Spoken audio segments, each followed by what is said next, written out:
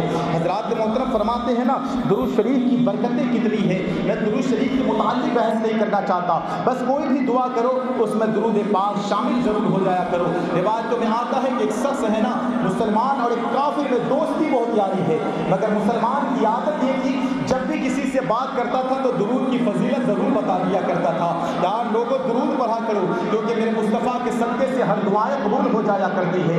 جو بھی بندہ جو کام کرتا ہے سرکار کے صدقے سے قبول ہو جایا کرتی ہے. یہ کافر کو روزانہ چیر لگے کہ کبھی بھی بات آئی تو بات کرتے کرتے یہ ہمیشہ درود شریف کی فضیلت بیان کرتا ہے. ایک دن اس سے کام یہ کیا جائے, ایک دن بہت خوبصورت انگوٹھی خریدا, سونے کی انگوٹھی ہر طرح سے, اور سونار سے ایسا کہا کہ ایسی انگوٹھی کسی کے پاس جو کسی کے لیے اب تک نہ بنایا ایسی انگوٹھی بنانا. تو سونار نے ویسی انگوٹھی بنا تو دیا, بنانے کے بعد اس نے اپنے دوست کو دیا, مسلمان دوست کو دیا اور کہا میں جا رہا ہوں فنا سفر کے لیے, جب میں واپس آؤں گا نا تو پھر یہ انگوٹھی تم سے لوں گا. وہ دیکھا کہ رکھنے کی جگہ کیا ہے, اس جگہ کی تلاش کیا, پتا چلا فنا جگہ رکھا ہے. یہ رات کے وقت اپنے دوست کی انگوٹھی کو چوری کیا. چوری کرنے کے بعد وہ چلا گیا, جا کے 20 دریا میں ڈال دیا. تاریخ میں کتابوں میں آیا ہے کہ 20 دریا میں ڈالنا تھا. اب یہ کچھ ہوا, جب یہ صبح کے وقت یہ سوچا, وہ تو انگوٹھی رکھ چکا تھا. صبح کے وقت گیا بازار, سوچا کہ مچھلی خرید لوں. جب مچھلی خریدا اس کی بیوی نے اس مچھلی کو صاف کرنے کے لیے جو ہی پیٹ چاک کیا تو دیکھا وہی انگوٹھی نکل گئی ہے. اللہ کو انگوٹھی لے کے پھر اسی جگہ رکھ دیا.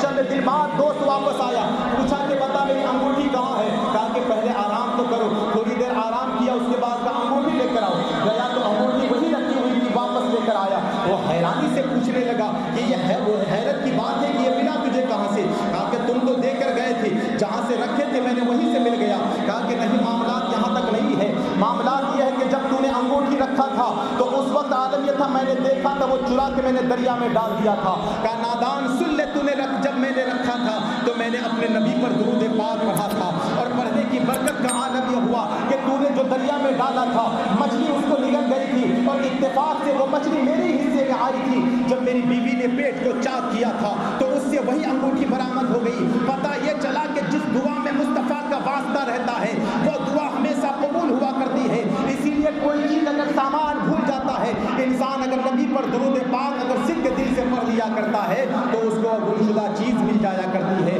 اسی لیے لوگوں ہر چیز میں مصطفیٰ کا واسطہ ضرور شامل کیا کرو, کیونکہ جو کام مصطفیٰ کے واسطے سے ہوا کرتا ہے اللہ تبارک و تعالیٰ اس دعا کو ضرور قبول فرمایا کرتا ہے.